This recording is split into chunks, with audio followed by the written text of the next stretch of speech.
어둠이 완전히 깔린 산사에서 작은 그릇 하나가 미세하게 떨립니다. 누군가의 손끝이 닿자 그릇은 아주 낮고 길게 울리기 시작합니다. 그 울림은 공기를 지나 벽을 지나 그 자리에 앉아있던 사람의 가슴까지 천천히 스며듭니다. 고대인은 이 소리를 보이지 않는 약이라 불렀습니다. 그들에게 치유란 약초를 갈아 넣거나 불에 달군 돌을 몸에 대는 행위보다 먼저 몸과 마음의 파동을 다시 맞추는 일이었습니다. 빛이 새벽을 밀어올리는 것처럼 소리는 마음의 깊은 곳에서 미세한 균열들을 부드럽게 밀어올렸습니다. 고대의 기록 속 사람들은 이렇게 말합니다. 몸이 아픈 것은 내 안의 파동이 흐트러졌기 때문이다. 회복은 내 안의 울림을 다시 원래 자리로 데려오는 일이다. 지금의 과학 언어로 바꾸면 진동의 조율이라고 말할 수 있겠지만 고대인은 이렇게 어려운 말을 쓰지 않았습니다. 그저 소리가 나를 살린다.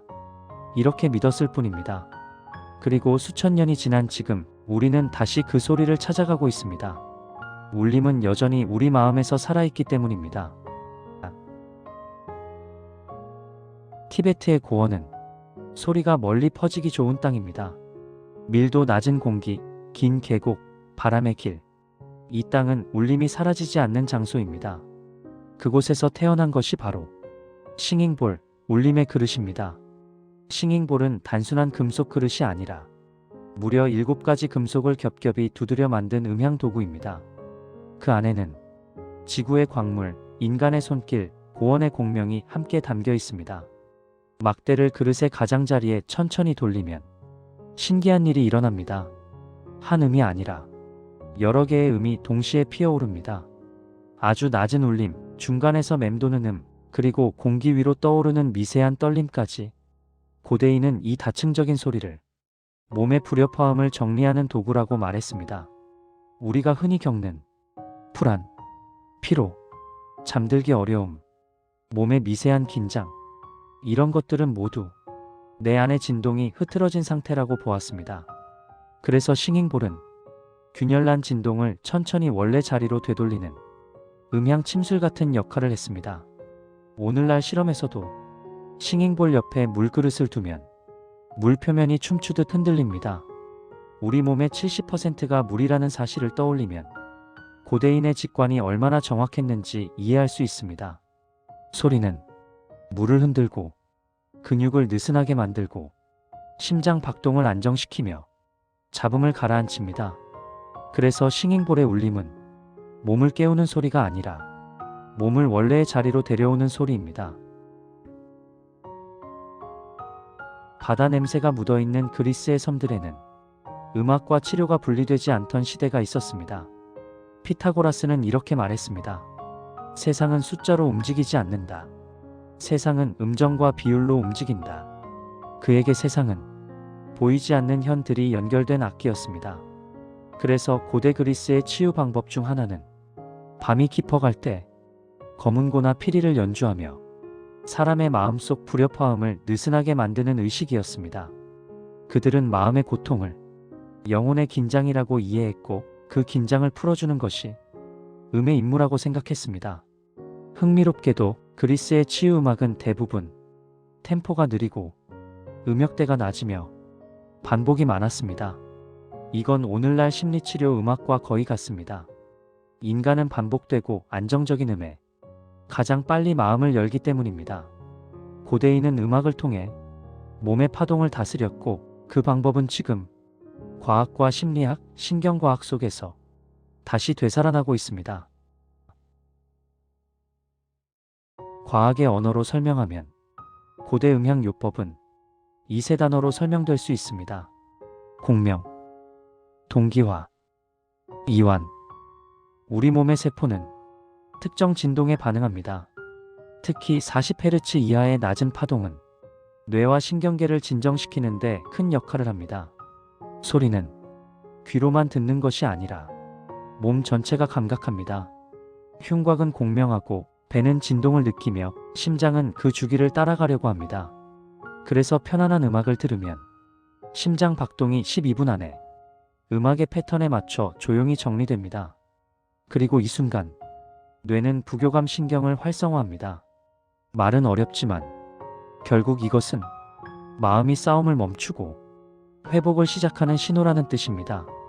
고대인은 이 과정을 단순히 영혼이 안정된다고 말했지만 오늘날 우리는 그 말 뒤에 숨겨진 진실을 알고 있습니다. 울림은 몸의 전투 모드를 끄고 회복 모드를 켜주는 아주 오래된 치유 방식이었습니다. 우리는 종종 감정이 눈에 보이지 않는다고 생각하지만 사실 감정은 몸속 깊은 곳에서 울리는 작은 진동들입니다. 슬픔은 가슴을 아래로 끌어당기는 낮은 파동이고, 분노는 몸 전체를 긴장시키는 날카로운 파동이며, 불안은 규칙이 무너진 미세한 떨림입니다. 그래서 치유란 결국 진동의 재정렬입니다. 소리는 말보다 먼저 마음에 닿고 촉감보다 깊은 곳에서 흔들리며 기억보다 오래 남습니다. 우리는 소리를 듣는 것이 아니라 소리가 되어 살아갑니다. 그래서 고대의 음향의학은 감정을 정리하기 위한 가장 단순하면서도 오래된 방법이었습니다. 왜 우리는 물결 소리에 마음을 놓고 숲의 바람에서 안정감을 느끼며 새벽의 조용한 울림에서 평온함을 찾는 걸까요? 그 이유는 자연의 소리가 프랙탈 패턴이기 때문입니다. 프랙탈 소리는 너무 단순하지도 너무 복잡하지도 않은 가장 안정적인 구조입니다. 우리 뇌는 복잡함을 싫어하고 단순함도 싫어합니다. 뇌가 가장 편안해하는 건 질서 있는 무작위성, 즉 자연의 패턴입니다. 그래서 물결, 바람, 불, 빗소리, 새벽의 정적, 이 소리들은 모두 우리 몸의 파동을 자연의 리듬에 다시 맞추어 줍니다. 고대인은 이 과정을 자연이 나를 치유한다 라고 말했고, 현대 과학은 이를 신경계의 회복이라고 설명합니다. 하지만 의미는 같습니다. 울림은 결국 우리의 원래 리듬을 기억나게 합니다. 하루를 살아가다 보면 몸과 마음의 파동은 알게 모르게 어긋납니다. 빠른 말, 빠른 화면, 빠른 선택, 빠른 감정들이 우리의 리듬을 조금씩 밀어냅니다. 고대 음향의학이 전하는 메시지는 단순합니다. 너의 울림을 잊지 말라. 울림은 몸의 중심에서 느끼는 고요함이고, 내가 나를 다시 바라보게 하는 작은 빛입니다. 소리가 만든 파동은 언젠가 사라지는 것처럼 보이지만 사실 그 잔향은 오래 남아 마음의 방향을 바꾸어 줍니다. 우리가 다시 자연의 소리를 듣고 고대의 울림을 기억하는 이유는 단순합니다. 그 소리 속에 우리의 원래 리듬이 있기 때문입니다. 오늘의 모든 흔들림이 고요 속에서 서서히 가라앉고 당신의 울림이 다시 중심을 찾기를 바랍니다. 루멘하트였습니다.